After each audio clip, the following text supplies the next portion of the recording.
Bonjour à tous, bienvenue à ce webinaire issu du programme Risque Chimique Pro sur les poussières de bois.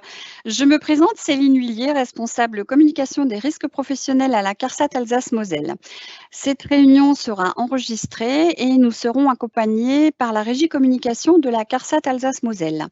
Certains d'entre vous ne sont peut-être pas familiers de l'outil Teams Live Event, donc sachez que vos caméras et vos micros sont désactivés. Pour vous exprimer, il suffira de vous rendre dans le menu en haut où vous verrez deux petites bulles, comme indiqué sur la diapo que vous avez à l'écran, deux petites bulles qui se superposent avec un petit point d'interrogation. C'est à cet endroit-là que vous pourrez vous poser vos questions écrites ou poser des commentaires. Merci de bien vouloir préciser votre nom et celui de votre entreprise ainsi que votre fonction parce que vous pouvez apparaître comme simple invité. Voilà. Merci beaucoup. Nous allons à présent entrer dans le vif du sujet. Je laisse de suite la parole à Michel Aberer, ingénieur conseil à la CARSAT Alsace-Moselle. Merci. Bonjour à toutes et à tous. Donc, je vais d'abord vous présenter les personnes qui vont intervenir durant ce webinaire.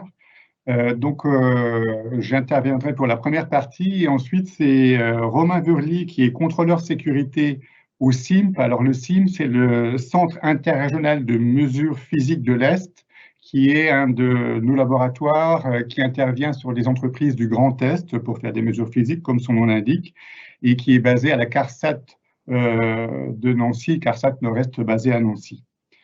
Il y aura une séquence de questions-réponses à la fin du webinaire pour répondre aux questions que vous pouvez poser durant le webinaire, qui est prévu donc en fin de séquence et qui seront modérées et animées par Yves Caromel, qui occupe la même fonction que Romain au sein du CIMP, et Émilie Duché, qui est responsable donc, de ce laboratoire.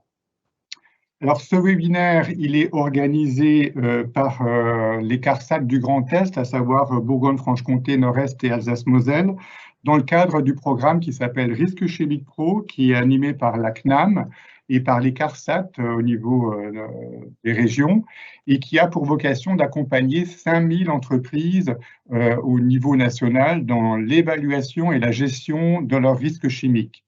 Et parmi ces entreprises, il y en a un certain nombre qui sont concernées par l'exposition de leurs salariés aux poussières de bois. Et c'est pour ça que donc, ce webinaire, et c'est pour ces entreprises que ce webinaire est organisé.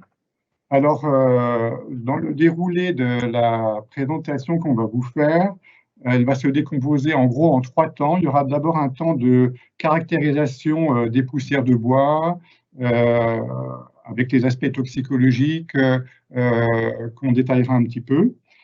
Il y aura une étape qui concernera comment prévenir concrètement le risque d'exposition à celle-ci, avec des applications très pratiques.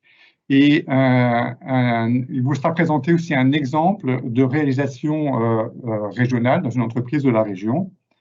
Et donc, en fin de webinaire, comme je vous l'ai annoncé, nous aurons un temps d'échange pour répondre à vos questions. Et si nous n'avons pas le temps de répondre à toutes les questions durant le webinaire, nous vous répondrons individuellement à la suite du webinaire. C'est pour ça qu'il est important de préciser vos coordonnées lorsque vous posez une question. Alors, sur la diapo suivante, on va déjà tenter de caractériser donc, les poussières de bois. Celles-ci sont émises lors d'opérations de transformation ou d'usinage du bois, évidemment, telles que le sciage, le rabotage ou le ponçage, par exemple. Elles peuvent rentrer en contact avec la peau et les muqueuses ou être inhalées et peuvent induire donc des pathologies cutanées qu'on développera un petit peu ou respiratoires, voire même des cancers naso-sinusiens qui sont évidemment très très graves. On a des enquêtes qui sont menées régulièrement sur le niveau d'exposition aux différents polluants et pour les poussières de bois. L'enquête Summer qui a été réalisée en 2017 a montré qu'il y a environ 440 000 salariés qui sont exposés aux poussières de bois, dont une grosse moitié évidemment dans la filière du bois, du métier du bois, mais également dans la filière BTP, on a une exposition importante. avec un tiers des salariés qui sont directement dans la construction. Donc, en termes d'exposition, on a un nombre significatif d'expositions en France, et donc c'est un problème important à traiter. Alors, diapo suivante, nous allons regarder maintenant les aspects toxicologiques des poussières de bois. Donc, sur la diapo suivante, on vous décrit quelques informations importantes. Je vais juste vous rappeler la définition d'une poussière. En fait, c'est une très fine particule solide pouvant rester en suspension dans l'air. Et le niveau de pénétration dans l'organisme par voie pulmonaire dépend évidemment de la taille des particules. Plus une particule sera fine, plus elle pourra rentrer profondément dans le tractus respiratoire, dans les voies respiratoires, hein, jusqu'au niveau des alvéoles. Donc l'origine des poussières a déjà été décrite sur les travaux de transformation du bois, mais il faut avoir en tête également qu'elles peuvent être remises en suspension lors d'utilisation de soufflettes, par exemple, pour nettoyer un poste de travail ou une surface dans l'atelier, ou lors du balayage à sec. Hein, et dans ces cas-là, on va générer de nouveau une exposition à ces poussières de bois. Alors leur taille varie en fonction des machines utilisées. Globalement, on se situe entre 10 et 30 micromètres, mais on peut générer de très fines particules qui sont inférieures à 7 microns lorsqu'on fait du ponçage, par exemple. Et donc, vous avez compris, cette notion de taille des particules est importante quant aux effets qu'on pourra observer sur la santé des personnes exposées. Alors, une chose importante, c'est qu'elles sont classées cancérogènes avérées pour l'homme par le Centre international de recherche sur le cancer, quelle que soit l'essence de bois. Hein, ce n'est pas lié à une essence de bois particulière, avec les organes cibles qui sont, pour les cancers observés, donc les fosses nasales ou les sinus de la face. Et il faut, à côté de cet aspect toxicologique des poussières, il ne faut pas oublier non plus l'aspect combustible des poussières de bois, et donc avec un risque d'incendie-explosion qui est présent dans les menuiseries. Au niveau des pathologies observées, donc les poussières de bois dispersées dans l'air, quel que soit le type de bois, encore une fois, peuvent induire des pathologies cutanées ou respiratoires. Évidemment, la durée d'exposition est un facteur fortement aggravant. Plus l'exposition sera longue et répétée, plus un risque d'apparition de pathologie existe. Alors, le dépôt répété des poussières les plus grosses dans les voies respiratoires supérieures peut être à l'origine donc des cancers qu'on a cités auparavant. Pour les plus fines, alors elles vont pouvoir pénétrer dans tout l'appareil respiratoire jusqu'aux alvéoles et pourront générer par exemple des fibroses qui sont fortement aussi handicapantes et irréversibles sur les personnes qui déclarent des fibroses. Les poussières de bois peuvent aussi également rentrer en contact avec la peau ou avec des muqueuses, les yeux par exemple, autour des yeux, et générer des phénomènes d'allergie qui peuvent être aussi handicapants, tels que des eczémas ou des rhinites ou de l'asthme par exemple. Donc en termes d'éventail des pathologies, vous voyez qu'il est assez large et peut être fortement handicapant, voire très grave. Qu'est-ce que nous dit la réglementation par rapport aux poussières de bois? Alors, les travaux exposant aux poussières de bois inhalables figurant sur la liste des procédés cancérogènes impliquent donc des mesures de prévention particulières et entre autres un suivi individuel renforcé, ce qu'on appelle un CIR, pour les salariés qui sont exposés donc aux poussières de bois. De plus, les poussières de bois ont une valeur limite d'exposition professionnelle réglementaire contraignante sur une période de 8 heures et qui est de 1 mg par mètre cube. Et donc, juste pour parler de ces VLEP, elles doivent faire l'objet d'un contrôle régulier, à minima une fois par an, par un organisme accrédité. Et théoriquement, le dépassement d'une VLEP, du milligramme par mètre cube, eh bien, doit conduire à l'arrêt des postes exposants, générant cette pollution, pour mettre en place des mesures de prévention pour redescendre en dessous du milligramme par mètre cube. Le respect de ces valeurs limites, toutefois, n'est pas suffisant et il faut réduire au plus bas possible la présence de ce polluant dans l'air de l'atelier et autour des postes de travail. en utilisant les techniques adaptées qu'on va décrire durant ce webinaire. La ventilation des locaux où sont émis les poussières de bois étant considérée comme des locaux à pollution spécifique, puisqu'il y a des poussières de bois qui sont présentes, ils doivent répondre aux prescriptions du Code du travail, donnant la priorité au captage à la source des poussières et réglementant le recyclage de l'air qui est déconseillé car générant de nombreuses contraintes, et on aura le temps de détailler aussi ça dans la suite de l'exposé. Compte tenu du risque ATEX, du risque d'explosion lié au caractère combustible des poussières de bois, la réglementation ATEX est aussi une réglementation qui s'impose dans les menuiseries pour identifier les zones à risque et puis mettre en place les matériaux et les procédures qui permettent d'éviter le risque incendie ou explosion.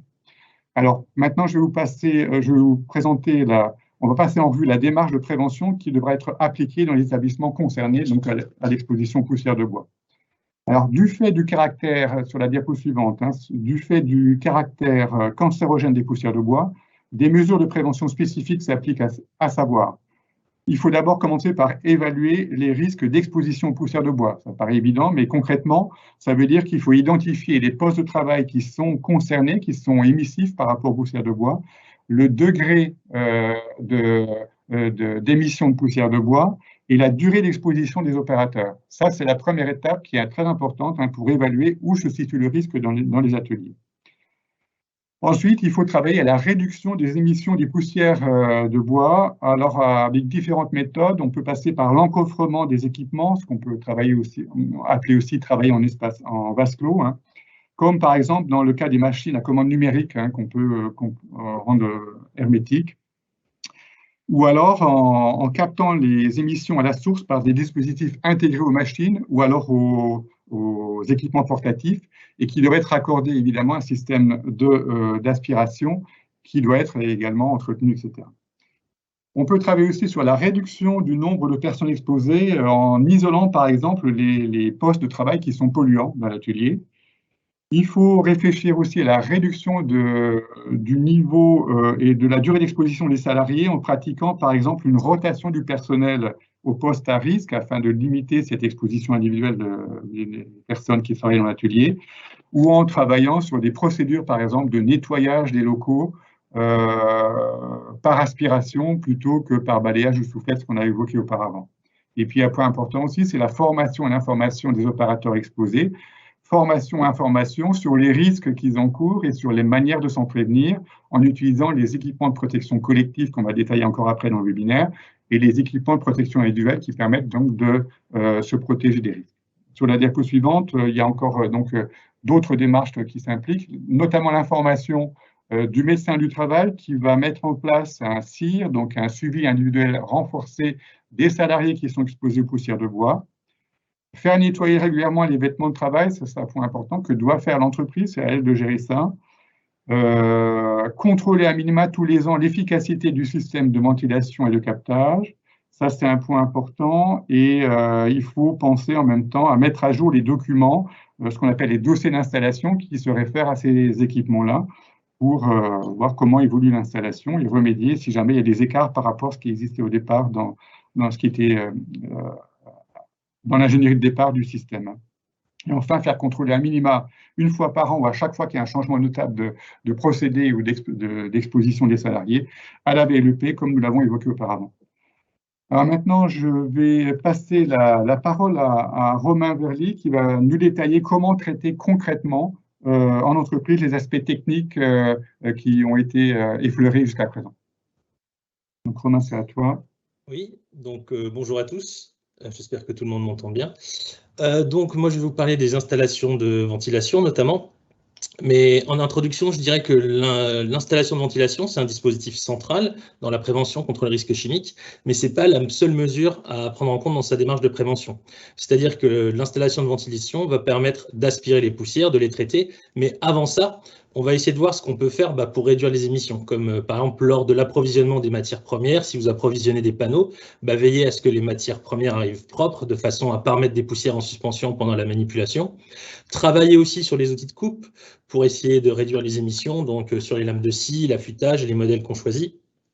Mais également, là on sera plutôt en aval de la démarche, aussi sur le nettoyage, pour voir comment on peut organiser le nettoyage de l'atelier de façon à avoir un atelier plutôt propre. Donc voilà dans quel cadre on va mettre en place une installation de ventilation. Donc cette mise en place, elle va consister à essayer d'acquérir un résultat, c'est-à-dire on ne va pas acheter des mètres linéaires de tuyaux. On va essayer de mettre en place quelque chose qui fonctionne. Donc, on va demander aux fournisseurs de s'engager sur un résultat. Donc, certains vont accepter de s'engager sur des concentrations de polluants dans l'atelier une fois que l'installation est fonctionnelle, mais ce n'est pas toujours le cas, c'est même assez rare. Donc, on va surtout déjà leur demander de s'engager, et ça c'est obligatoire, sur les performances aéroliques de l'installation. Donc, les débits, les vitesses de transport, de façon à avoir quelque chose qui soit performant. Pour ça, on va leur demander également de mettre en place un protocole de réception, donc définir un protocole de réception. Donc, il y a de la documentation INRS qui peut vous aider là-dessus.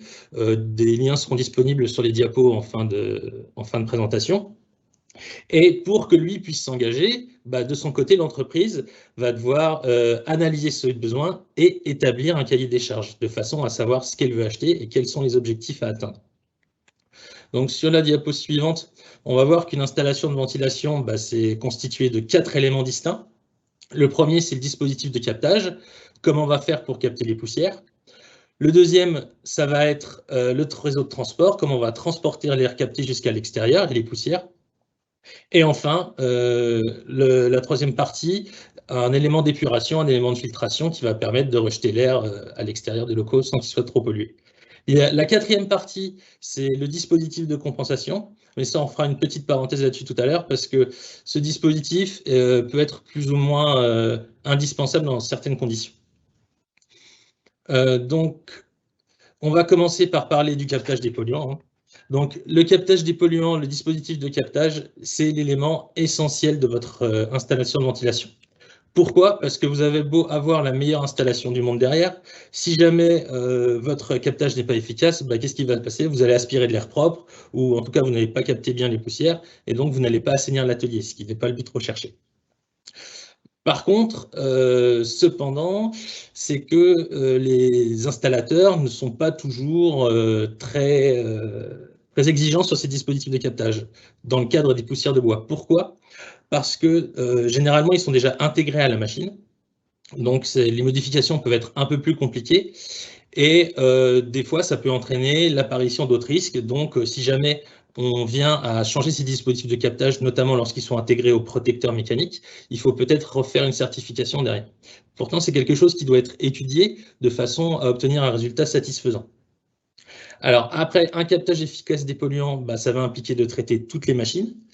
Et un dispositif de captage, il va être conçu de façon à, en tenant compte de la mobilité de la source, est-ce qu'elle est fixe ou est-ce qu'elle ne bouge pas, de la direction de projection des particules, est-ce qu'elle est variable ou est-ce qu'elle est constante, de l'amplitude de projection.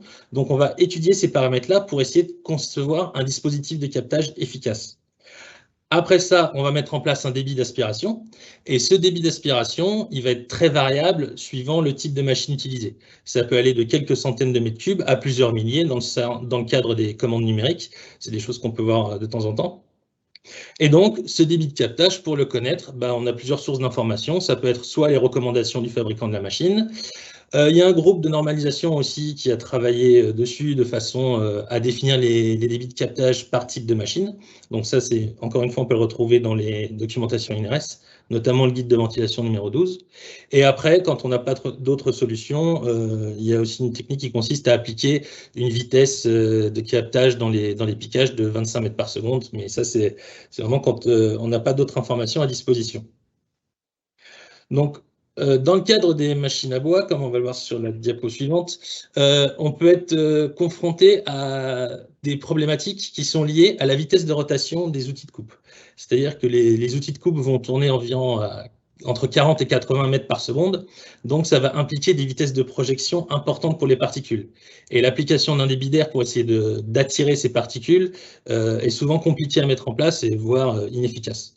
Donc, il y a deux solutions qui s'offrent à nous. C'est soit de positionner la bûche de captage dans l'axe des particules, de façon à envoyer directement les particules dans cette bûche de captage, ou alors de freiner les particules et de les reprendre derrière avec un débit d'aspiration suffisant. Donc ce dispositif Cap Pro, là, c'est un exemple de modèle qui a été développé par l'INRS. Lui, il positionne la buse de captage directement sur le trajet des particules. Il y a une petite vidéo après qui va vous expliquer comment ça marche.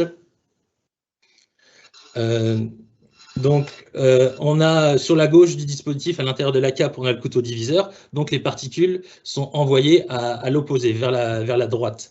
Donc, on a des entrées d'air qui vont permettre de favoriser la canalisation du flux de poussière. Et on a ces poussières qui sont envoyées directement dans la buse. Alors, un test qui peut être fait de façon à voir si votre dispositif de captage est bien conçu, dans ce cas-là, c'est de déconnecter l'aspiration et puis de voir si les poussières sont envoyées dans le dispositif ou si elles passent à côté ou si elles ne sont pas captées. Donc là, ça permet de s'assurer de la bonne conception du dispositif. Donc ça, c'était pour expliquer un peu le premier principe.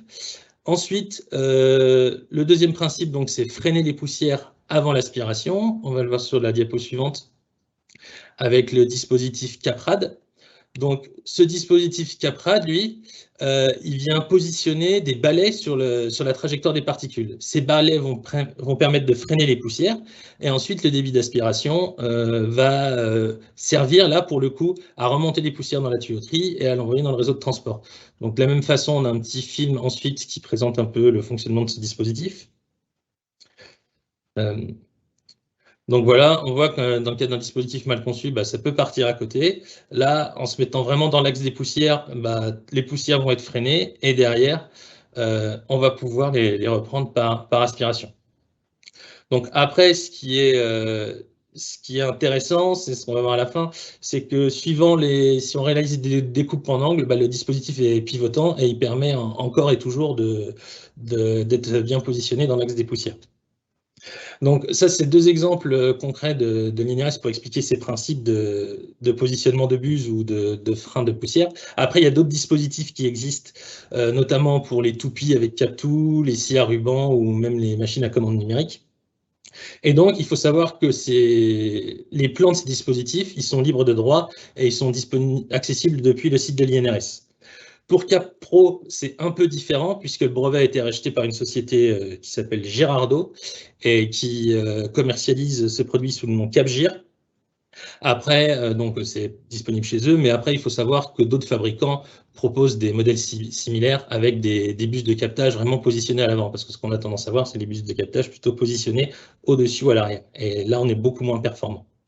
Donc voilà, donc ça, c'était un peu pour vous présenter des solutions génériques qui existent.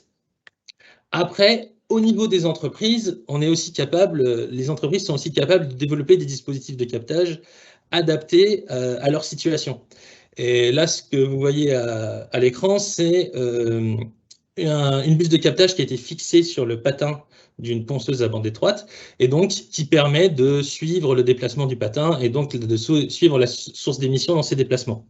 Donc voilà, ce dispositif n'est pas parfait, notamment parce qu'on a aussi une émission à l'opposé qui n'est pas captée, mais ce qui était intéressant de pointer, c'était la démarche. Donc en connaissant le fonctionnement de la machine, on est capable de trouver des solutions adaptées.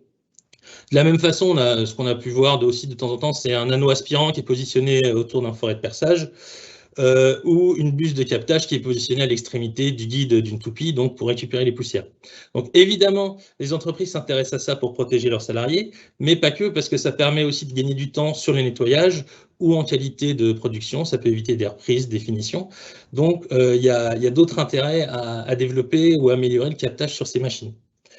Après, là, c'est des exemples qui fonctionnent, mais on n'a pas toujours cette possibilité-là. Il y a des fois, on n'a pas de solution vraiment adéquate pour capter les poussières. Donc, il faut aussi potentiellement envisager d'encoffrer la machine. C'est des choses qui peuvent être faites.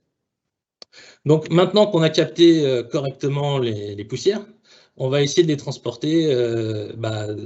transporter jusqu'au dépoussiéreur. Donc, pour ça, on va utiliser un réseau de transport. Donc, le réseau de transport, il a deux objectifs. Le premier, c'est de garantir le débit d'aspiration au niveau des postes de travail. Et le deuxième, c'est de transporter correctement les poussières dans le réseau, c'est-à-dire sans qu'elle se dépose dans les conduits. Donc pour ça, on va essayer d'obtenir une vitesse de transport de 20 mètres par seconde, et cette vitesse devra être, et ces débits aussi, devront être disponibles dans toutes les configurations de fonctionnement. C'est-à-dire que vous ayez une machine ou 10 machines qui fonctionnent à l'intérieur de votre atelier, ces paramètres-là doivent toujours être remplis. Avant de continuer, je vais faire une brève parenthèse sur la compensation. Donc, la compensation d'air, vous comprenez bien que si on aspire 10 machines plus, on va avoir une certaine quantité d'air qui va être sortie de l'atelier, qui va être extraite. Et donc, cette air, d'une façon ou d'une autre, elle devra être remplacée. La nature ayant horreur du vide. Donc, idéalement, on va prévoir un dispositif pour pouvoir amener de l'air de façon organisée à l'intérieur de l'atelier. Cependant, dans certains cas, quand on a des bâtiments qui sont type passoire thermique ou qu'on fonctionne largement porte ouverte, cette compensation d'air n'est pas toujours indispensable puisque la compensation va se faire naturellement par ces ouvertures ou par ces fuites. Et donc, dans certains cas, ça peut permettre quand même de faire une certaine économie au niveau des devis, puisque c'est un poste qui peut coûter assez cher et peser assez lourd sur le poids du devis.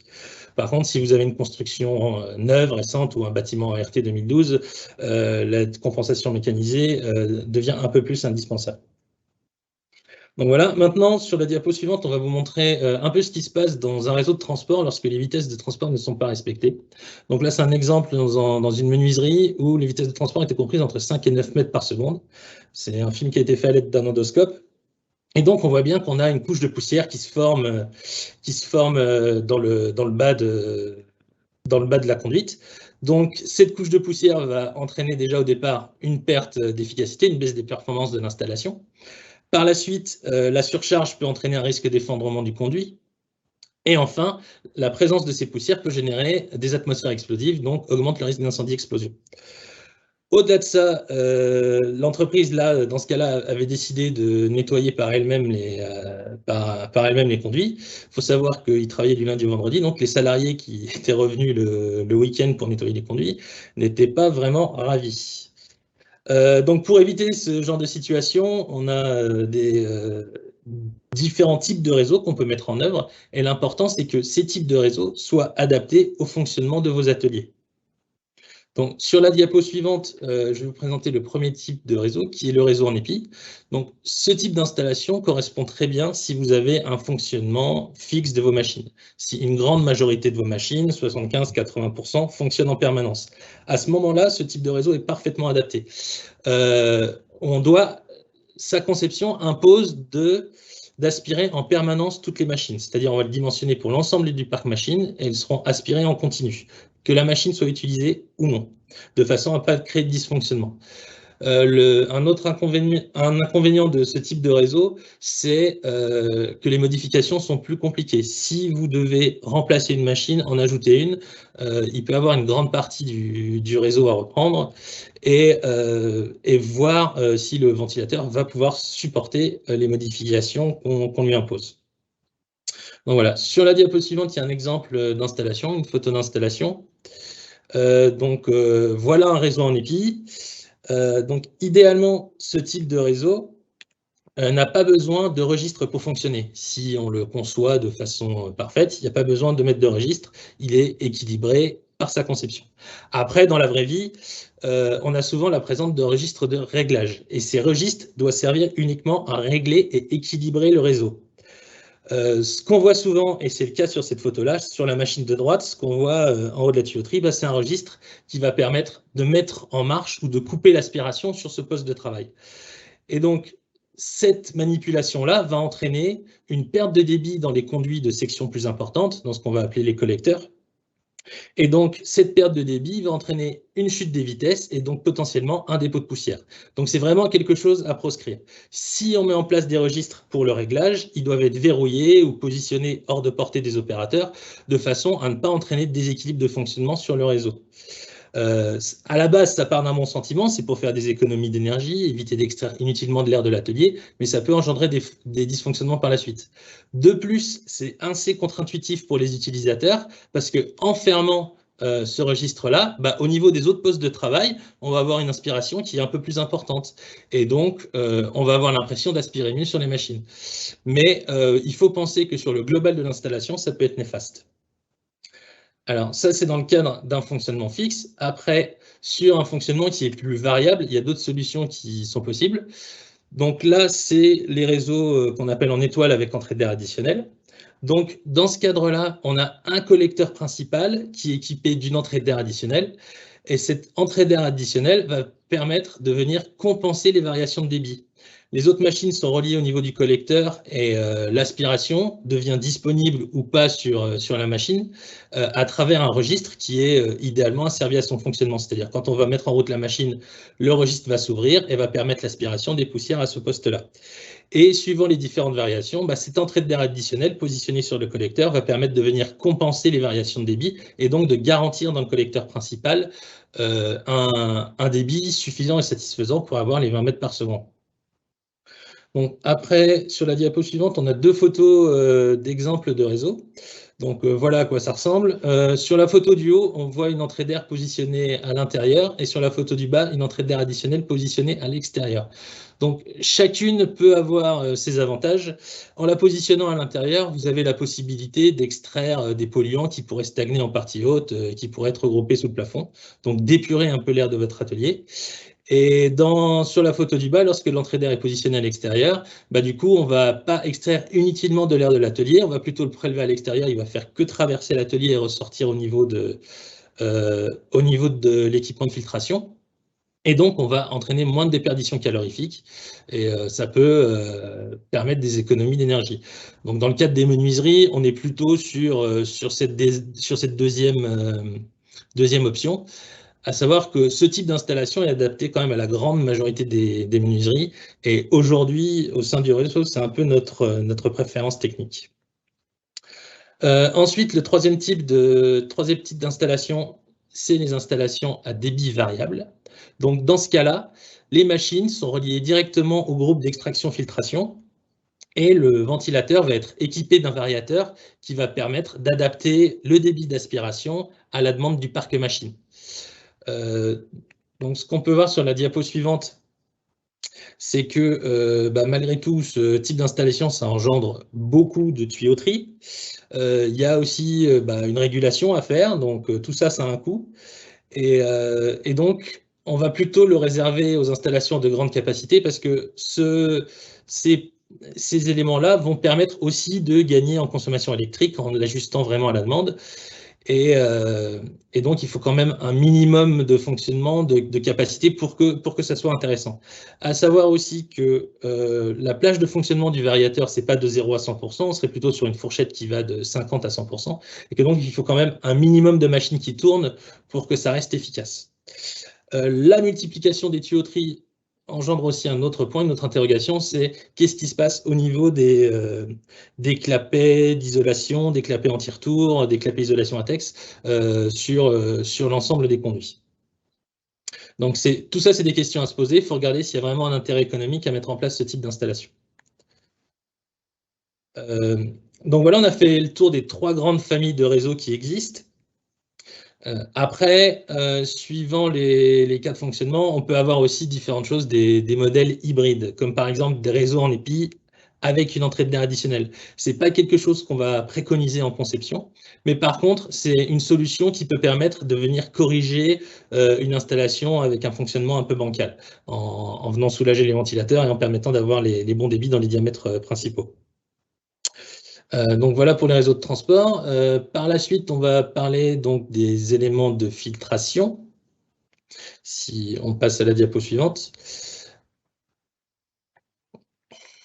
Et donc ces éléments de filtration, il y a deux types de technologies qu'on peut voir assez souvent, comme on va vous le montrer en photo là. Donc on a d'une part les filtres à manches et d'autre part les cyclones au rendement. Donc, ces équipements, ils ont pour objectif de permettre de diminuer la concentration en polluants dans l'air qui est aspiré, de façon à permettre son rejet suivant la réglementation environnementale. Ces deux types de technologies y arrivent très bien. Le filtre à manche a une efficacité de filtration supérieure, et peut générer des pertes de charge inférieures. Cependant, le cyclone haut rendement, lui, il a pour avantage de coûter moins cher, que ce soit au niveau de l'investissement ou de l'entretien. D'ailleurs, l'entretien, il y en a très peu parce qu'on est vraiment sur un dispositif de filtration plutôt mécanique, entre guillemets. C'est juste l'aérolique qui va permettre d'épurer l'air. Et il a encore un désavantage par rapport au filtrement, c'est qu'il ne peut fonctionner qu'un débit fixe. Donc, les deux solutions, par contre, permettent de remplir l'objectif des contraintes environnementales, qui est de 40 mg par mètre cube, mais chacune avec ses avantages et ses inconvénients. Il faut savoir que les installateurs freinent un peu pour aller sur le cyclone haut rendement, justement parce que derrière, il y a assez peu d'entretien et de pièces de rechange, il n'y en a pas du tout sur ce type de technologie. Mais l'intérêt financier, lui, demeure. Il y a d'autres technologies qui existent, comme par exemple le cyclofiltre. On en verra un tout à l'heure dans l'exemple de réalisation chez Maison Gico. Donc, à travers le dépoussiéreur, sur la diapo suivante, je vais faire un petit focus sur le risque ATEX, puisque même si ce n'est pas la seule chose à traiter des poussiéreurs dans le cadre de la réglementation ATEX et du risque incendie-explosion, ça reste quand même un élément très sensible, puisque dans cet élément, on a tout ce qu'il faut pour se retrouver en situation d'atmosphère explosive. On a les combustibles avec les poussières de bois, on a du comburant avec l'air, et on peut avoir des sources d'ignition, que ce soit par des charges électrostatiques ou par la présence de matériel électrique. Donc, si par conception, votre unité de dépoussiérage ou de filtration ne permet pas d'empêcher ou d'interdire la formation d'atmosphère explosive, on va devoir avoir des équipements de protection qui vont servir en fait à canaliser cette explosion. Donc, on va avoir des évents de décharge qui vont permettre de laisser échapper la pression et la flamme. Donc, ces évents de décharge, ils doivent être dirigés vers une zone sécurisée, pas les mettre sur un lieu de passage, pas les mettre vers un lieu de stockage. Et toutes les autres connexions au dépoussiéreur, elles, devront avoir des équipements qui vont permettre de faire barrage à la flamme et à la surpression. Un clapet anti-retour pour empêcher la flamme de remonter dans l'atelier, une écluse rotative pour empêcher que la flamme se propage vers les éléments de stockage des déchets. Et pareil, si on a une installation de recyclage, même si on n'aime pas bien, il faut qu'il y ait un élément de découplage. Donc voilà, à travers ça, vous allez pouvoir laisser évacuer l'explosion dans une zone sécurisée, donc protéger les personnes et les biens contre les conséquences dangereuses que ce type de problème peut entraîner. Donc voilà pour la partie, on va dire, installation fixe. À présent, on va passer plutôt aux situations de travail mobile sur la diapo suivante. Et notamment, on va traiter tout ce qui est outils, machines portatives, puisque sur les chantiers ou lorsqu'on se déplace, on va plutôt utiliser ce type d'outils. Alors, comme pour les installations fixes, avant d'essayer d'aspirer les poussières, on va plutôt voir ce qu'il est possible de faire pour limiter l'exposition des salariés pendant ces phases de chantier. Donc, essayer de réaliser toutes les opérations possibles d'usinage en amont, que ce soit plutôt en atelier, de façon à limiter les émissions de poussière dans un environnement qu'on maîtrise moins bien. Par rapport à l'aspiration de ces outils portatifs, évidemment, on va choisir des dispositifs avec des outils avec un dispositif d'aspiration intégré, mais ce n'est pas le seul paramètre à prendre en compte. On était plutôt sur la diapo précédente. Ce n'est pas le seul paramètre à prendre en compte, puisqu'il faut aussi tenir compte des protecteurs mécaniques, de l'ergonomie, du niveau de bruit qu'ils peuvent émettre. Ce qu'on va demander, ce qui est bien de faire aussi, c'est de réaliser des tests sur les équipements avant de les acquérir avec les salariés. Comme ça, on peut s'assurer que les outils leur conviennent bien. Une fois qu'on a sélectionné son outil, il faut veiller à sa bonne utilisation. C'est-à-dire, si je prends le cas des ponceuses orbitales, par exemple, sur la matrice du disque, on va avoir des trous qui vont permettre l'aspiration. Et quand on va venir mettre en place le disque, il faut veiller à ce que le nombre de trous du disque soit bien positionné, que les diamètres soient satisfaisants et que pour que l'aspiration se fasse bien et pas que vous veniez dégrader votre dispositif d'aspiration au départ par rapport à une mauvaise utilisation. Donc ça, c'est le premier point. Après, sur ces outils portatifs, on va venir mettre en place des dispositifs d'aspiration, donc comme les aspirateurs de chantier que vous pouvez voir là. Donc ces aspirateurs de chantier, ils peuvent évidemment être utilisés sur les chantiers puisqu'ils sont mobiles et c'est tout l'intérêt, mais on peut aussi les utiliser en atelier.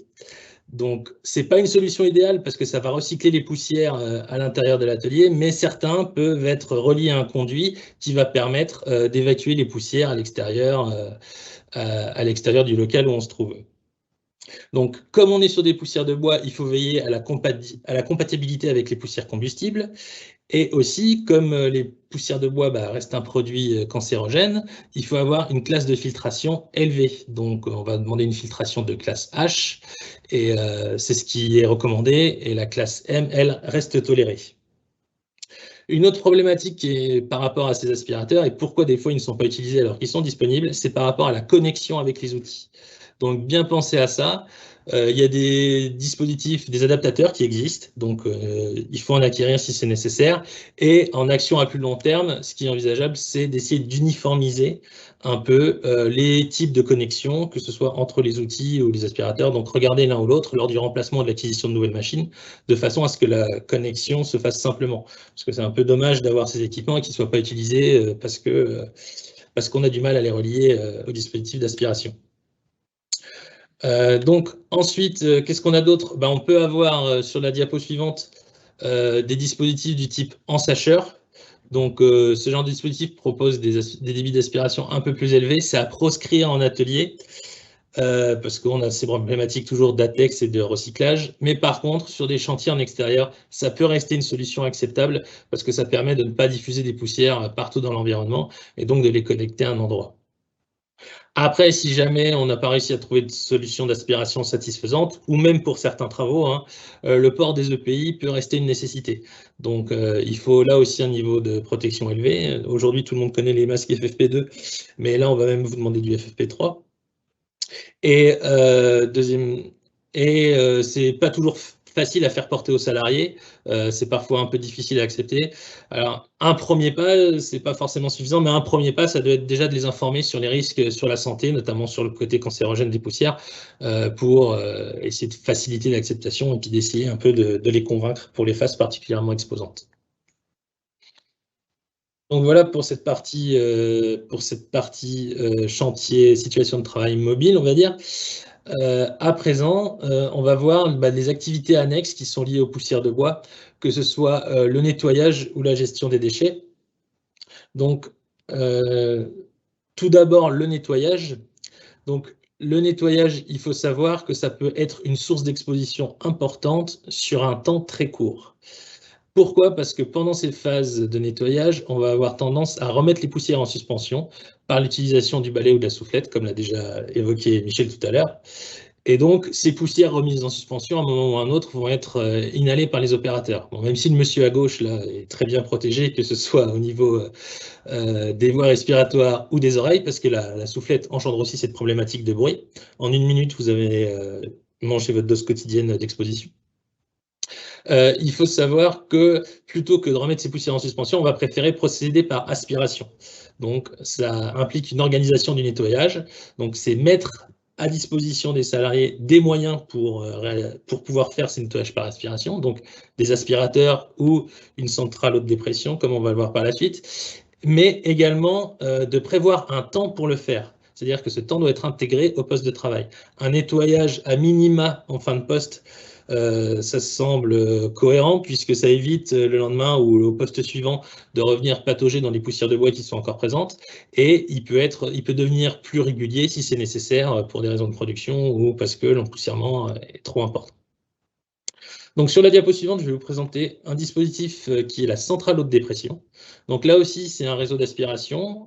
Il est un peu différent de ce qu'on a vu tout à l'heure, parce que tout à l'heure, on était plutôt sur des débits importants et une force d'aspiration, on va dire, relativement faible. Là, on va être sur des débits d'aspiration plutôt faibles et qui vont aspirer très fort. C'est un peu le principe, si vous voulez, des aspirations centralisées dans les maisons. C'est-à-dire vous allez avoir un réseau, vous allez venir connecter vos outils de nettoyage et vous allez pouvoir aspirer à l'endroit où vous êtes branché. Donc, c'est très intéressant si on a des ateliers sur plusieurs étages et également si on utilise beaucoup d'outils portatifs. Pourquoi? Parce qu'on a la possibilité de venir mettre en place les petits boîtiers jaunes que vous voyez là, des boîtiers multi-énergie, où on peut raccorder au niveau électrique, il y a une prise électrique, il y a l'air comprimé et l'aspiration qui sont disponibles. Donc, ça permet de connecter facilement ces outils suivant les situations de travail. Donc, voilà, c'est une solution qui existe et qui permet de traiter ces outils portatifs. Et aussi le nettoyage, bien évidemment. Sur la diapo suivante, on va parler du dernier point. On est en bout de chaîne, là, on est sur la gestion des déchets. Et donc, qu'est-ce qu'on peut voir sur ces problématiques-là, sur ce point-là? C'est généralement ce qui est assez répandu pour les menuiseries. En tout cas, ça va être la présence d'un silo qui va venir alimenter une chaudière. Donc, ça, c'est très bien. Bien veiller à le protéger contre le risque ATEX, puisqu'on a une grande quantité de poussière de bois qui est stockée là. Et derrière, pour les autres contenants, que ce soit les big bags, les fûts, il faut veiller à ce que ce contenant soit bien adapté à la quantité de production de poussière pendant un poste ou pendant une certaine période, de façon à ne pas avoir des manipulations trop fréquentes et donc des phases d'exposition trop fréquentes. Lors de la manipulation de ces éléments, si jamais il n'y a pas de dispositif pour isoler le salarié par rapport aux poussières, il faudra bien veiller à porter ces EPI de la même façon si jamais vous devez intervenir sur le filtre, bien veiller à se protéger. Il y a autre chose qu'on commence à voir de plus en plus, c'est la présence de préfabriquettes ou appelets qui permet de valoriser ces déchets, donc soit pour alimenter une chaudière derrière, ou soit pour commercialiser. Il y a des entreprises qui font ça. Donc voilà un peu pour les solutions techniques qu'on pouvait vous exposer. Je vais laisser la parole à Michel qui va vous présenter les outils d'accompagnement. Voilà, merci Romain. Donc, effectivement, on va passer en revue un peu les outils d'accompagnement qui sont proposés par les caisses en région. Donc, sur la diapo suivante, on vous liste un peu ces outils. Donc, je vous ai dit en introduction du webinaire que ce webinaire, il rentre dans le cadre du déploiement d'un programme national porté par les caisses et la CNAM qui s'appelle Risque Chimique Pro et qui s'appuie sur une démarche de prévention du risque chimique qui est détaillée sur un certain nombre d'étapes et qui est disponible sur le site Amélie Entreprise, donc vous pouvez trouver ça sur le net, qui décrit donc la démarche en images à travers des témoignages aussi d'entreprises qui sont rentrées dans la démarche déjà maintenant et suivies par une caisse et donc comment ils vivent ça. Et vous avez également un tutoriel de connexion à l'espace dédié parce que il y a un site qui s'appelle Risque Chimique Pro et qui permet pour une entreprise de se connecter à un espace privé qui lui est propre et qui va lui permettre de renseigner au fur et à mesure de sa progression dans les étapes du parcours, eh bien, où est-ce qu'elle en est, et puis des informations spécifiques au résultat de l'évaluation qu'elle aura faite qui est propre à son entreprise, etc. Donc pour ça, il y a un tutoriel qui est présent sur le site Amélie Entreprise. Le site Risque Chimique Pro, il est proposé aux entreprises, aux 5000 entreprises qui sont suivies au niveau national, comme je le disais en introduction, mais il faut savoir qu'il est aussi ouvert aux entreprises qui seraient volontaires pour entrer dans la démarche sans forcément avoir à faire un accompagnement d'une CARSAT, par exemple. Vous avez aussi donc un outil d'évaluation qui a été développé par le réseau Assurance Maladie Risque Professionnel qui s'appelle CERICH et qui permet donc de mener une évaluation du risque chimique dans un établissement, quelle que soit sa taille, que ce soit une TPE ou une grosse entreprise, et quel que soit le niveau de connaissance de la personne qui va utiliser le logiciel. Ça peut être une personne qui ne sait pas comment faire une évaluation de manière générale, qui ne comprend pas spécialement les informations sur le risque chimique en particulier, ou ça peut être des personnes qui sont expertes sur le sujet. Peu importe, ce risque s'adapte un peu à tous ces profils et vous permet d'obtenir assez rapidement, en fonction des produits que vous manipulez, une évaluation et un plan d'action pour progresser dans la gestion du risque chimique dans votre établissement. Vous avez un autre outil qui est très intéressant, c'est le réseau qu'on appelle le réseau Carinvent, qui est en fait un réseau d'installateurs de ventilation. Alors, c'est la CARSAT Nord-Est qui anime ce réseau et assure la formation des installateurs et distributeurs de matériel de ventilation aux bonnes pratiques du réseau assurance maladie et risque professionnel. Donc, pour les entreprises qui sont porteurs d'un projet nécessitant la création ou la modification d'une installation de ventilation, ça leur donne la possibilité à travers ce réseau d'accéder à une liste de professionnels en fait, qui connaissent très bien les exigences du réseau assurance maladie professionnelle et qui participent à des groupes, à des réunions régulières qui permettent de partager les expériences entre professionnels. Vous avez également donc les documentations INRS qui sont très développées sur le sujet du risque chimique et en particulier sur les poussières de bois, que je vous invite à regarder si vous ne les connaissez pas encore sur le site directement de l'INRS à travers son moteur de recherche, qui est très bien fait, où vous avez aussi des documents qui sont spécifiques au risque des poussières de bois que vous pouvez trouver si vous êtes inscrit sur le site Risque Chimique Pro que je viens d'évoquer auparavant. Vous trouvez aussi une sélection de documents qui sont spécifiques aux poussières de bois.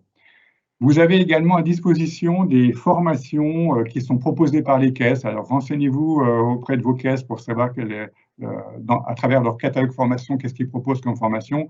Il y a notamment des formations à l'évaluation du risque chimique qui sont proposées par la plupart des caisses.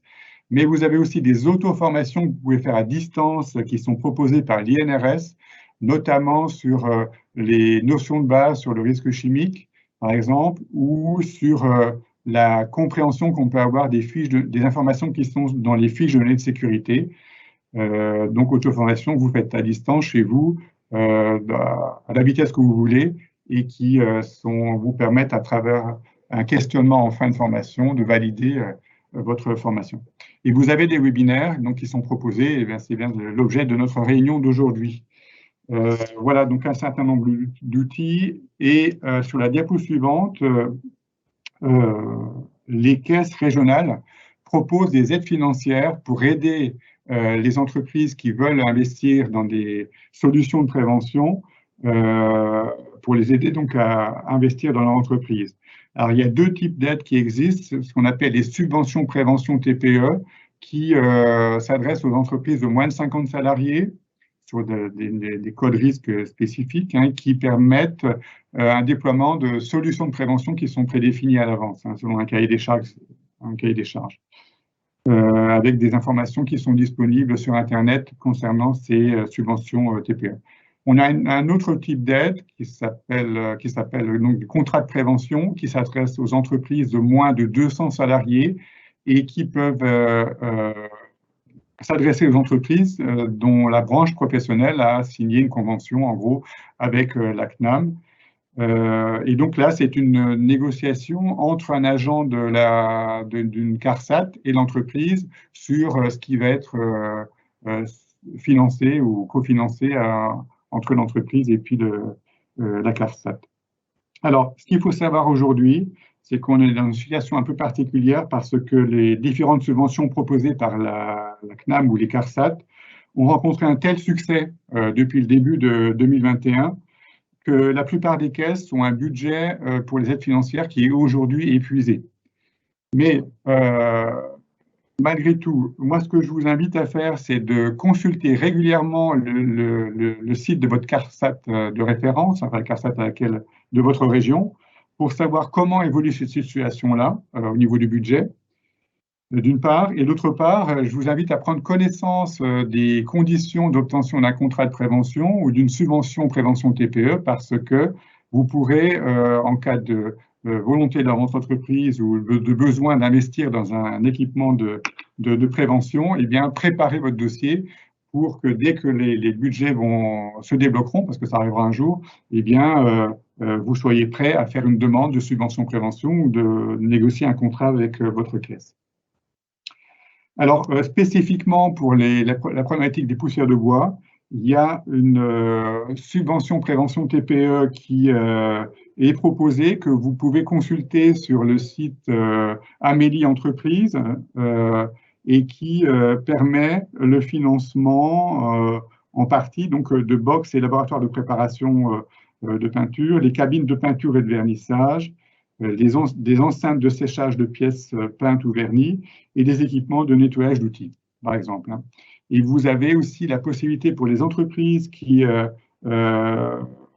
sont concernées par la convention, ce qu'on appelle la CNO, c'est la convention entre la profession et puis la CNAM qui concerne le métier de l'ameublement, et bien de négocier un contrat de prévention avec votre caisse. Voilà ce que je pouvais dire sur les aides financières aujourd'hui. Et donc, je vais repasser la parole à Romain pour qu'il puisse nous expliquer un exemple de réalisation dans une entreprise de la région du Grand Est. Merci Michel. Oui, je vais vous présenter brièvement une petite success story. Évidemment, on a pris un exemple qui a bien marché. On était plutôt… ce qui est intéressant dans cette démarche, c'est que ils ont fait un peu tout ce qu'on a dit depuis le début. Et ils n'ont pas acheté juste un ventilateur avec quelques mètres de tuyaux. C'est qu'ils ont réfléchi à l'organisation complète de l'atelier et ils ont un peu utilisé la plupart des outils qu'on a pu vous présenter, notamment ce que Michel vient de vous présenter juste là. Donc, l'entreprise, c'est Maison Gico. Maison Gico, c'est une entreprise vosgienne qui construit, qui fabrique des maisons en bois. Et donc, en 2014, suite à une visite inopinée de l'inspection du travail, ils se sont rendus compte qu'il y avait pas mal de poussière de bois et on demandait à réaliser des mesures d'exposition des salariés. Donc, ça a été fait par le laboratoire de chimie de la CARSAT en 2015 et donc on était au-delà des valeurs réglementaires pour l'exposition des salariés. Donc, cet élément a permis de la prise de conscience dans notre entreprise pour cette problématique. Il y a eu plusieurs raisons à ça, que ce soit au niveau du captage des machines, il y avait du recyclage qui était fait, la gestion des déchets n'était pas forcément optimale et le nettoyage ne permettait pas d'assainir suffisamment l'atelier puisque les poussières étaient remises en suspension avec les fameux balais et soufflettes. Donc, qu'est-ce qui s'est passé suite à ça? Comme on va le voir sur la diapo suivante, l'entreprise a décidé d'appliquer une démarche de prévention et de traiter ce risque-là. Donc, ils ont rédigé un cahier des charges, ils ont investi pour mettre en place une nouvelle installation. Et tout ça, ça s'est fait en 2018. C'est une démarche qui a été longue, effectivement. Comme le dit Christelle Cunin, le contrôleur qui suit l'établissement, on sème des petites graines qui finissent par germer dans les entreprises. Et donc à terme, ils ont entrepris cette démarche-là. Et n'étant pas professionnels de la ventilation, ils ont souhaité s'appuyer sur l'expertise technique qu'on peut avoir dans le réseau prévention, donc là notamment au sein de la CARSAT. Et ils ont aussi pu bénéficier d'une aide financière pour réaliser cette installation. Donc concrètement, qu'est-ce qui a changé dans l'entreprise, comme on va le voir sur la diapo suivante? Tout d'abord, ils ont travaillé sur le captage des poussières. Ils avaient un centre d'usinage qui était ouvert de chaque côté. Ils sont venus mettre des sas en dépression, en amont et en aval. Ils ont amélioré l'aspiration. Et ce qu'ils ont fait, c'est qu'ils ont réalisé eux-mêmes ces encofrements. Donc, en réalisant ces encofrements, ils ont utilisé les matériaux qui étaient à disposition chez eux. Ils ont évidemment réalisé une solution sur mesure et en plus, ça leur a permis de diminuer les coûts. Donc, c'était une solution intéressante. Pour le reste de l'installation, comme on va le voir sur la diapo suivante, on est passé d'une solution avec ensacheur sur un réseau d'aspiration avec aspiration centralisée avec une entrée d'air additionnelle. Sur un cycle filtre, voilà le fameux qui était positionné à l'extérieur, donc avec rejet des poussières à l'extérieur. Ils ont aussi intégré à leur réseau des bouches de captage pour permettre le nettoyage des postes de travail et valoriser les déchets par une presse à briquettes pour alimenter leur chaudière. Donc voilà ce qui a été fait sur la partie installation de ventilation. Et sur la diapo suivante, on va voir qu'à travers la mise en place de cette installation de ventilation, ils ont revu en fait toute l'organisation de leur atelier. C'est-à-dire qu'au début, on n'avait pas forcément des flux qui étaient organisés, un mélange entre les éléments de stockage et les machines, l'emplacement des machines. Et en travaillant sur la mise en place de cette installation de ventilation, ils ont repensé l'organisation de l'atelier de façon à optimiser les flux, à avoir un fonctionnement marche en avant. Donc vraiment, c'est ce qu'on disait au départ, ils sont allés plus loin que simplement mettre en place un ventilateur dans le réseau. Donc l'installation fonctionne bien. Maintenant, je dirais pas que le plus dur reste à faire, mais c'est quand même un élément important. Il va falloir entretenir cette installation. C'est-à-dire, on a vérifié au départ que l'installation fonctionnait correctement en termes de débit et de vitesse. Aujourd'hui, il va falloir l'entretenir et la faire contrôler tous les ans. Parce que comme les installations électriques, c'est une exigence réglementaire, les installations de ventilation doivent être contrôlées tous les ans. Donc ça doit bénéficier d'un contrôle annuel qui permet de s'assurer du maintien des performances dans le temps en les comparant aux valeurs de référence qui ont été mesurées à la réception. Donc voilà. Voilà ce que je pouvais vous dire sur cet exemple-là. Je crois qu'on en a fini pour la partie présentation. Et on va donc passer aux questions qui ont peut-être pu arriver par le chat. Oui, bonjour. Donc, Émilie Duchère, ingénieure conseil CARSAT Nord-Est, responsable du SIMP. Donc, effectivement, je vais vous relayer les questions qui sont arrivées sur le chat. Donc, il y a des questions autour de la VLEP. Une première question, est-ce que si je fais un contrôle de VLEP dans mon atelier et que je suis à 1 mg par mètre cube, je n'ai plus rien à prévoir? Bon, alors je vais essayer de répondre à cette question-là. En réalité, le milligramme par mètre cube, comme je l'indiquais dans ma présentation, c'est un objectif minimum de prévention et il faut aller au-delà de cela parce que, pour plusieurs raisons en fait.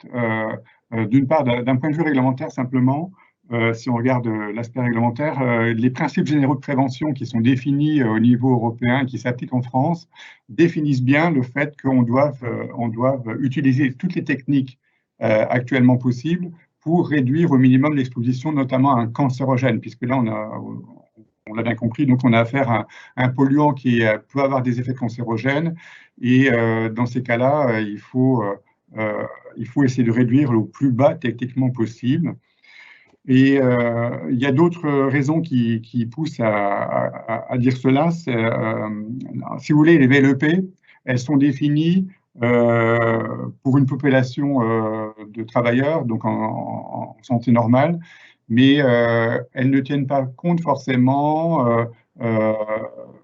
évidemment parce que ce serait très compliqué, des sensibilités personnelles, individuelles de chaque individu qui donc sont différentes d'un individu à l'autre et qui peuvent, pour certains individus, conduire plus facilement à un eczéma ou à un cancer ou autre chose. Et puis, ça ne tient pas compte non plus de la charge physique que doit produire en fait l'opérateur. Et qui, évidemment, plus cette charge sera importante, plus il va inhaler de poussière qui serait en suspension dans l'air, etc. Donc, en fait, cette VLEP, c'est à considérer comme un guide, hein, mais on ne peut pas se contenter de rester au milligramme par mètre cube. Si on veut vraiment faire une action de prévention pour limiter les risques au maximum, il faut descendre au plus bas techniquement possible. Très bien, merci. Une autre question, toujours dans la thématique de la VLEP. Comment contrôler si je respecte la VLEP? Alors là, on est sur un point réglementaire, hein, en fait, puisque les poussières de bois sont concernées par une valeur limite d'exposition professionnelle qui est réglementaire contraignante. Ça veut dire que elle doit être réalisée par un organisme qui est accrédité pour faire ce genre de mesures et qui va devoir respecter tout un protocole qui est défini par un arrêté, à savoir définir de quelle manière vont être effectués les mesurages, à travers une concertation entre donc, cet organisme accrédité et l'entreprise et des acteurs qui sont plus sensibles à la prévention d'entreprise, le médecin du travail, le CSE s'il existe dans l'entreprise, et pour définir donc de quelle manière vont être conduites les campagnes de mesurage, et puis comment aussi vont être énoncées les conclusions de ces mesurages. Donc tout ça, c'est bien cadré par la réglementation, et donc il faut passer par un organisme accrédité, qui est accrédité pour mesurer les poussières de bois. Et pour ça, donc, on trouve la liste très facilement sur le net, des établissements qui sont accrédités pour tel ou tel type de mesure. Merci Michel. J'ai des questions un peu plus techniques, donc je vais me tourner vers Monsieur Worley. Est-il nécessaire de mettre en place une aspiration sur les machines peu utilisées? Oui, j'aurais tendance à dire que oui. Parce que ces machines, elles vont émettre des poussières et après elles vont se retrouver libérées dans l'atelier. Donc, d'une façon ou d'une autre, elles représentent une source d'exposition pour les opérateurs. Après, soit ces machines peuvent être connectées à un réseau, ou alors on peut les regrouper sur des dispositifs d'aspiration, on va dire, autonomes, à condition, bien sûr, de ne pas générer de problématiques de recyclage ou d'ATEX. Donc, si jamais on vient mettre en place un groupe d'aspiration autonome comme type ensacheur, peut-être l'installer à l'extérieur ou ce genre de choses, mais pas le laisser dans l'atelier. Donc, voilà, il y a plusieurs solutions possibles, mais globalement, ces machines-là doivent être reliées à un dispositif d'aspiration, oui. Merci. Donc, question suivante. Alors, n'étant pas professionnel de la ventilation, comment savoir si une proposition répond bien à l'ensemble des exigences en termes de prévention des risques? Je peux répondre, puisque nous, on fait notamment de l'analyse de devis. Des fournisseurs de ventilation. Donc, vous pouvez contacter, quand vous avez un projet de ventilation, contacter votre contrôleur de sécurité préféré. Et lui, soit il a les compétences en interne pour répondre à vos sollicitations, ou il peut s'appuyer sur son centre de mesure physique, puisque nous, on travaille pas mal dans tout ce qui est le domaine de la ventilation. Après, il y a les documentations INRS, évidemment, et aussi, dans le choix des fournisseurs, vous pouvez utiliser, comme Michel l'a présenté tout à l'heure, le réseau Carinvent, puisque ces gens-là ont reçu une formation où on leur expliquait ce qu'on attendait dans les propositions, les principes à respecter, et donc, normalement, ils sont à même de répondre à vos exigences. Ouais. Merci. Donc, j'ai une question complémentaire, donc peut-être plutôt à destination de Monsieur Aberer. Que faire si les chauffeurs opérateurs ne portent pas les EPI? Qui est responsable dans ce cas?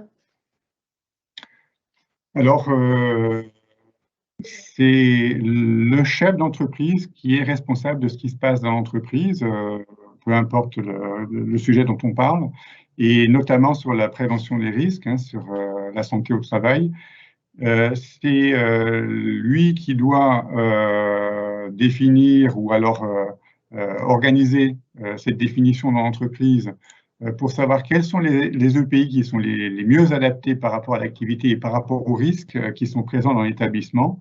Mais une fois que c'est défini, donc cette définition peut passer par une phase de test. Il est recommandé de faire une phase de test pour que les EPI soient bien acceptés par l'ensemble du personnel et qu'ils soient bien adaptés à l'activité à chaque poste de travail. Mais une fois que ceci est défini, c'est au chef d'entreprise de faire respecter ce qui est défini dans le règlement intérieur et notamment sur le port des équipements de protection individuelle. Donc,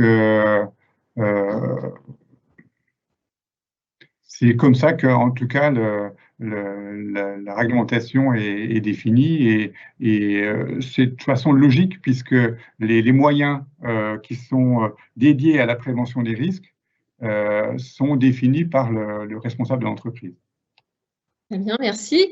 Je vais reposer une question, une précision à Monsieur Worley sur sa présentation tout à l'heure.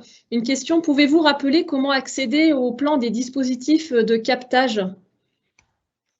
C'est sur le site INRS. Alors, je ne sais pas si on peut envoyer le lien dans le chat, si c'est possible ou pas. Mais sur la page INRS, il faut rechercher soit par Google, soit directement dans le moteur de recherche du site, dispositif de captage ou poussière de bois, et on arrive à une liste où il doit y avoir 5 ou 6 sujets, enfin modèles présentés. Et donc, à partir de là, il y a un lien qui est disponible pour télécharger les plans. D'accord. De toute façon, j'imagine qu'on retrouve via votre support les éléments Je ne sais pas s'il est sur les dispositifs. Encore une question concernant, vous avez évoqué les aspirateurs tout à l'heure. Pouvez-vous réexpliquer les différentes classes des aspirateurs? À quoi correspond H? Oui, les classes de filtration, oui. Alors, c'est suivant une norme qui s'applique aux aspirateurs mobiles. De tête, ça doit être 60 335 à vérifier. Enfin, c'est 60 300 quelque chose. Et donc, cette norme, elle spécifie en fait des classes de filtration qui sont reliées en fait à la dangerosité des poussières. Donc, il existe les classes de filtration LMH, L pour low, M pour medium, H pour high en termes de danger. Et donc, plus la poussière est dangereuse, plus on doit avoir une classe de filtration élevée. Donc, dans le cadre des poussières de bois, on est sur des poussières considérées comme cancérogènes, enfin cancérogènes pour l'homme. Et donc, ce qui est recommandé, c'est une classe de filtration H. Très bien, merci. Je vous propose peut-être d'arrêter ici sur les questions pour passer à la conclusion. OK. Ah, alors, oui.